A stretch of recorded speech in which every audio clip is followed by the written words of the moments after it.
Hi అండి, అందరికీ నమస్కారం. నేను మీ Basanti. Welcome back to my channel Basanti cooking trends. ఈరోజు వీడియోలో విటమిన్ సి ఎక్కువగా ఉండి రోగనిరోధక శక్తిని పెంచే వాక్కాయలతో కమ్మటి పప్పు ఎలా తయారు చేయాలో చూపించబోతున్నానండి. ఇది పుల్ల పుల్లగా భలే రుచిగా ఉంటుంది. ఈ వాక్కాయలు రైనీ సీజన్లో ఎక్కువగా అవైలబుల్గా ఉంటాయండి. వీటితో పప్పు, పచ్చడి, పులిహోర లాంటి రెసిపీస్ చేసుకోవచ్చు. సో ఇక ఆలస్యం చేయకుండా వాక్కాయ పప్పు ఎలా తయారు చేయాలో ఈ వీడియోలో చూసేద్దాం. దానికోసం ముందుగా వాక్కాయలను తీసుకొని వాటర్లో కడిగి కట్ చేసుకొని మధ్యలో ఉండే గింజలను తీసేసుకొని పక్కన పెట్టుకోవాలి. గింజలు తప్పకుండా తీసివేయాలండి, లేదంటే పప్పు వగరైపోతుంది. ఇప్పుడు అరగంట ముందు నానబెట్టుకున్న ఒక గ్లాస్ కందిపప్పుని కుక్కర్లో వేసుకోవాలి. అందులోనే ఒక ఉల్లిపాయను చిన్న ముక్కలుగా కట్ చేసుకొని వేసుకోండి. అలాగే 4-5 పచ్చిమిరపకాయలను చిలుకలుగా చేసుకొని వేసుకోవాలి. తర్వాత మనం కట్ చేసి పెట్టుకున్న వాక్కాయలు 1 కప్పు వేసుకోండి. అందులోనే ఒక 2 టమాటోలను కూడా కట్ చేసుకొని వేసుకోవాలి.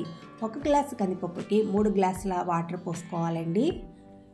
ఇప్పుడు కుక్కర్ మూత పెట్టేసుకొని స్టవ్ మీద పెట్టి మీడియం ఫ్లేమ్లో 3 విజిల్స్ వచ్చేంత వరకు ఉడికించుకోవాలి.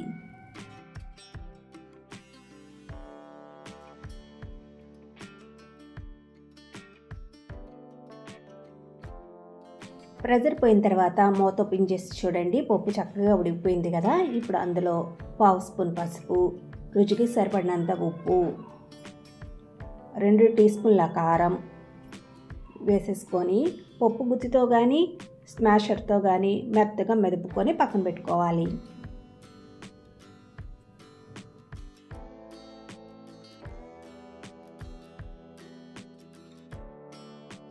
నెక్స్ట్ పప్పును తాలింపు పెట్టుకోవడం కోసం స్టవ్ మీద ఒక ప్యాన్ పెట్టుకొని అందులో 2-3 టేబుల్ స్పూన్ల ఆయిల్ వేసుకొని వేడి చేసుకోవాలి.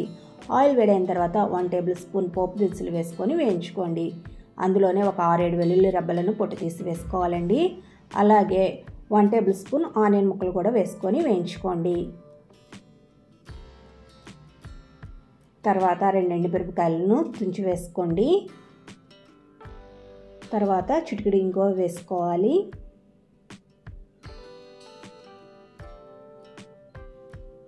ఇవి చక్కగా ఫ్రై అయిన తర్వాత అందులో 2 రెమ్మల కరివేపాకు కూడా వేసుకొని వేయించుకోండి.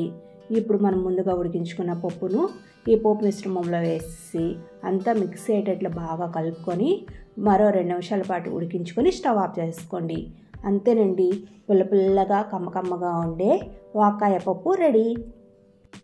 ఆరోగ్యరీత్యా ఎన్నో ప్రయోజనాలు ఉన్న ఈ వాక్కాయలు మార్కెట్లో ఎప్పుడైనా దొరికితే కనుక తప్పకుండా ఈ రెసిపీని ట్రై చేసి చూడండి.